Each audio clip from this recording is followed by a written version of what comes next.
Good morning, everyone. This is Kathy Thompson, and we're going to talk about the assessments and surveys for patients this morning. This particular module is going to take us through some helpful tips and some of your most commonly used assessments and surveys. They're used in various settings too. You may find that you've already used some of these, or you may find that you like to incorporate some of these different tools for your populations. So when you're looking at what type of assessment and which kind you would like, you need to look at some qualifications when deciding this, such as, is it validated? In other words, is it tested by time? Is the foundation for this tool evidence-based? Is it reliable and current for today's population and technology and needs? And then look at those that address the exact population that you're trying to manage too. So the goal of these answers are to prompt you, the receiver of the information, to be able to help the patient set goals, develop the care plan, manage this patient's needs. It does not replace your clinical judgment. These assessments and surveys, remember, provide information for a point in time. As you know, the patient's situation can change, and what's accurate today may not be accurate tomorrow. But you may find trends, so it will help you by administering certain assessments frequently and over time to pick up those trends. The assessments and surveys sometimes are often required by regulatory groups, such as NCQA requires a comprehensive assessment to be done within 30 days. Some health plans require patient satisfaction surveys as part of the quality portion of their payment to providers, so money is often involved in this as well. So we're going to look at the difference. As you know, there's a difference between an assessment and a survey. You're probably very familiar with customer service surveys that ask about your recent experience for everything from visiting your family doctor to ordering items online. Surveys are just that, your opinion and your perspective as the customer.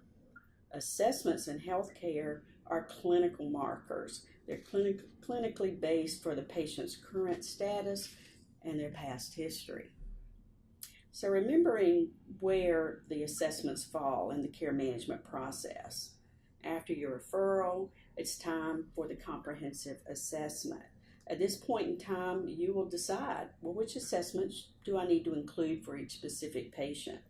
For instance, should you perform the PHQ-2, or do you need to go ahead and do a PHQ-9? So as we go through these common assessments in this module, think about what might be valuable in your practice. The assessments are the foundation for developing your care plans and the subsequent follow-up. But there are challenges. There are challenges to overcome when performing these, as you see on this slide. For a nurse or a social worker, they're time-consuming for the patient too, and the patient may not understand why you're asking these questions, and especially if you repeat it, why are you repeating them? Providers may not know what information prompted that assessment, but you may have information that the provider does not. For example, you may know that the patient just recently lost a family member and may be experiencing grief, which prompted you to do your grief assessment. So remembering the basic purpose of an assessment is for you to learn about that person and how you can help them by applying your knowledge to meet their needs. So don't let that repetitiveness influence your performance of these cornerstones. Each person you serve requires your full attention, so the patient is your priority. So administering assessments and surveys, multiple ways are possible. You can mail or hand distribute a survey to a patient. You can do a survey verbally or over the phone. And increasingly, you can do many of these electronically through the electronic medical record, through a smartphone or electronic tools. But it's important to ensure that the survey method aligns with what the patient would like. So we're going to talk a little bit about some tips for administering these assessments and surveys.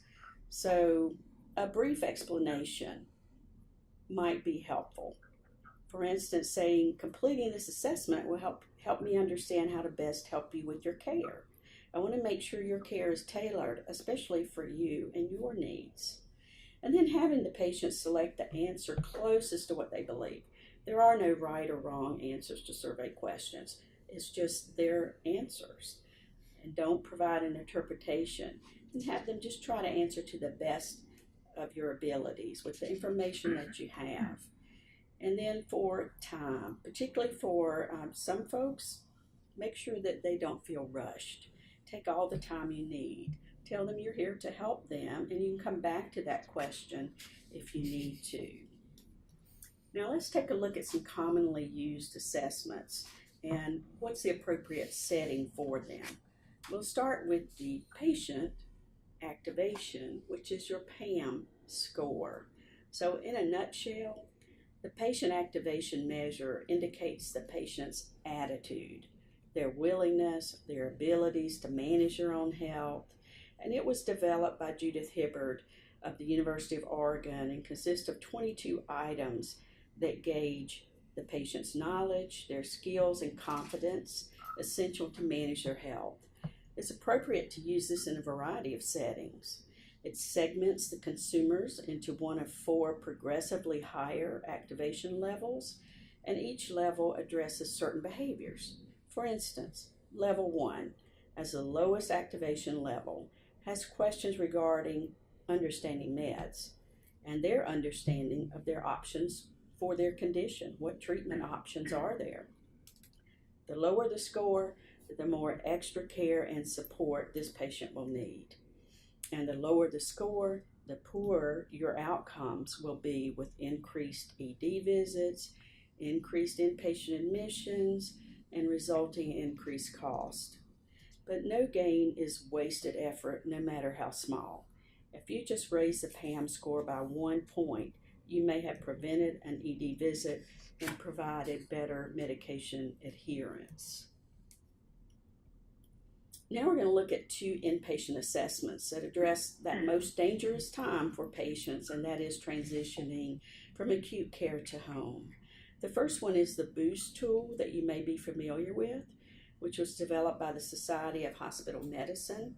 This means better outcomes for older adults through safe transition. The BOOST tool begins at admission and includes the 8 Ps that you see listed on the screen. The 8 Ps are the risk assessment from which you would develop your interventions. You will see these factors include medications, diagnoses, and health literacy. For example, the teach-back method that you're accustomed to may not work for some patients, and it may be a risk factor contributing to readmissions. Think about the patient who has some early dementia. You may think that they can learn and teach, and you can do the teach-back method, but they may not be able to understand.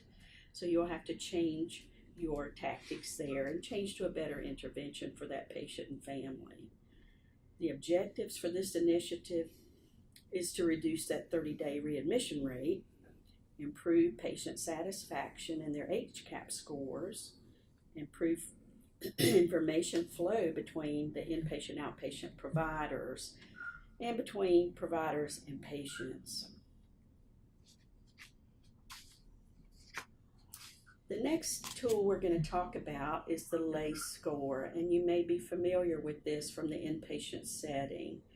This tool predicts readmissions, and this was developed by the Atlanta Hospital Research Institute. The LACE consists of length of stay, the acuity, as in planned or emergent, comorbidities per the Charlson Index, and ED visits in the last 6 months. The length of stay score correlates with the inpatient day of like 1 equals 1, 2 nights equals 2, etc. If you're there over 14 days, and that's the highest risk score for your length of stay. For acuity, the planned admission would be 0. ED admission would count as 3. An example of how your comorbidities would affect the score, say a history of MI for a patient, that will give them a point, 1 point. If they have end-stage renal disease, that's going to equal 4 points. If If they have cancer, that's 6 points. So you can see how the score would calculate as high. A greater than 10 score indicates your patient's at high risk for readmission. Now you may be familiar too that there is a LACE Plus tool that's an electronic calculation rather than the original manual tool. The LACE Plus, we do know is in Epic. I don't know if it's in other platforms, but we do know it's in Epic because we use it. And this includes the other factors such as gender, the size of the hospital, a case mix group, age-dependent comorbidities. So a low risk for a LACE score is less than 28, and a high risk is greater than 81. So the challenge for LACE Plus, though, is that you've got to have enough history in the EMR to be able to pull the information for those calculations. Now let's look at these tools that really apply to our elderly population, especially our Medicare population. The probability of repeat admission. This tool is a validated assessment, but again, it uses self-reporting. It's an elderly health assessment that has 8 questions that you see here, and they estimate the probability of hospital readmission within 4 years. This tool provides a prognosis of future health and future utilization. It's been tested and studied extensively, and actually Geisinger was one of those who studied this tool. But of interest, the tool did show that the burden of illness is much greater for specialty practices. So for the care team, what does that mean? That means those are the patients who are using the specialist as a PCP. And we need to really get them referred to a primary care physician. There's also a probability of repeat admission plus tool that was developed that also includes the same 8 questions, but it adds 9 more that are more take into consideration more of your functional abilities like living conditions, nutrition, depression. Both of these tools have the primary purpose of identifying health problems, looking for risk factors, and probabilities. Now we're going to take a look at some of the patient safety assessment tools. I'm sure you're probably familiar with the fall prevention tools and measures. This Morse fall scale is rapid, simple, used in a lot of places, can be used in any setting, and you know it should be repeated frequently, especially if there's a change in the patient's status. The scores are based on several factors, as you see listed on the slide. The secondary diagnoses are important as well, as such does a patient have orthostatic hypotension, or incontinence, or poor vision? Do they use a walker or have an IV pole if they're in the hospital? Many times you'll hear that fall was due to trying to get to the bathroom. So the care plan needs to address the fall's risk and the interventions. Another fall tool is the FRAT. This assessment tool has 3 sections. Part 1 is the actual risk screen. And this tool was developed by Peninsula Health Falls Prevention Service, Department of Health, that funded the project in 1999. So this tool, with part 1 being your falls assessment, the scoring, for instance, question number 1, that actually would be the number of falls for certain time factors. For instance, the actual tool would say in the last 3 months, in the last 12 months, and it'll score anywhere from 2 to 8.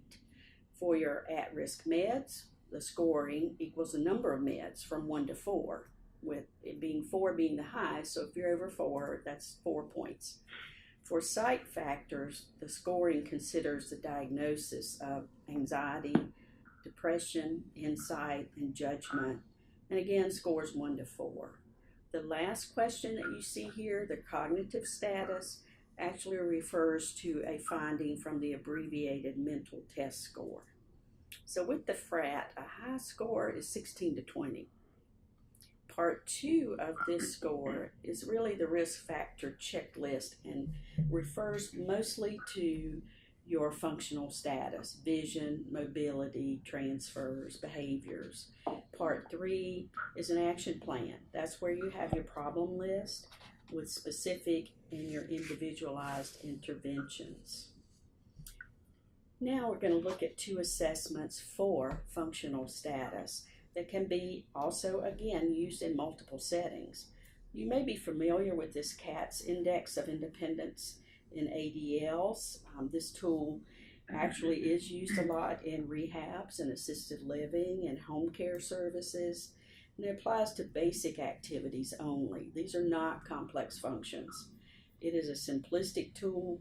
It utilizes yes, no answers, and the points values of 1 or 0. So as you can see on this slide, a score of 6 indicates full function. So compared to our previous scoring assessments and tools, where the higher the number, the worse the patient's condition, here the higher the number is actually a good thing. So this tool is very effective in helping you decide what's the best level of care for this patient. The next one we're going to look at is the Lawton Instrumental Activities of Daily Living, and this assesses your more complex activities. It's not your basic ADL that you saw in the CATS tool. This tool assesses 8 domains that are listed here on the slide.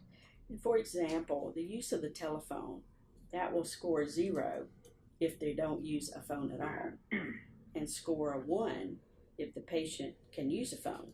So again, scoring of 8 means you've got a high functioning patient, and that's great.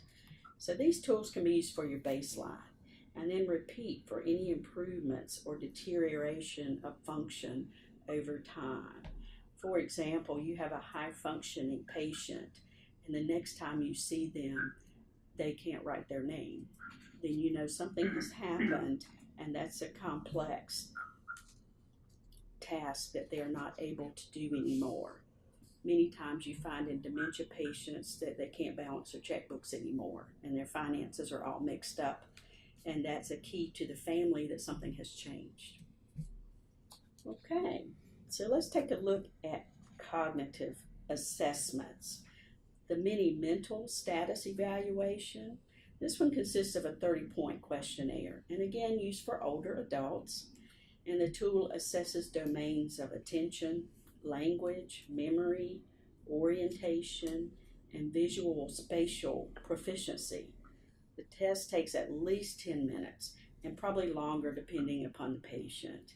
This exam helps track changes in cognitive functioning over time and helps to assess the effects of the therapeutic agents that may have been prescribed for the patient. The mini-cog that you see here is very quick, only takes about 3 minutes, and assesses domains of executive functioning, memory, and visual spatial proficiency. This is a very short screening tool, but it tells you a lot in a short length of time.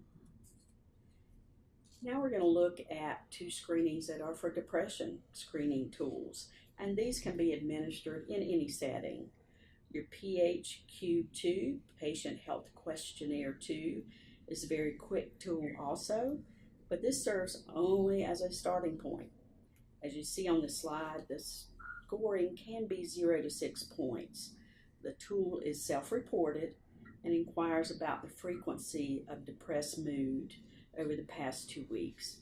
These 2 questions are the first part of the longer PHQ-9.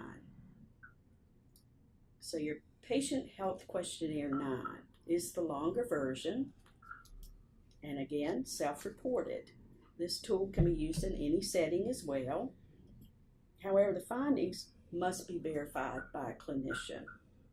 So it does not mean they have depression. Even though the scoring for depression is 0 to 4 means none, 5 to 9 is mild, 10 to 14 would be moderate, 15 to 19 would be severely moderate, and 20 to 27 would be considered severe.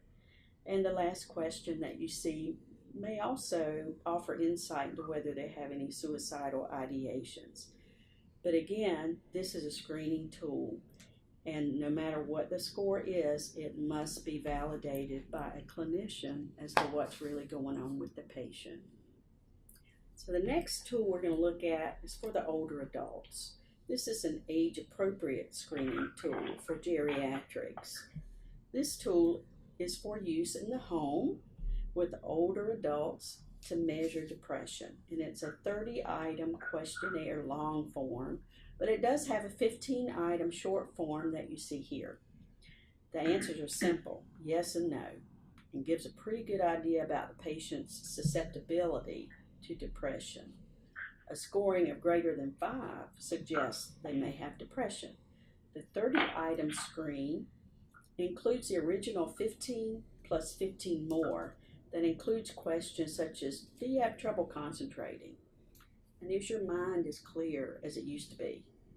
The actual tool has the answers in bold for scoring, so that the answer to number 1 is actually no. The answer to number 2 is yes. So there is a scoring rubric that goes with this one. So now that we've talked about the geriatrics a little bit, let's talk about caregivers. The Caregiver Strain Index is another tool that we can use that will look at the strain on the caregivers having to provide that care.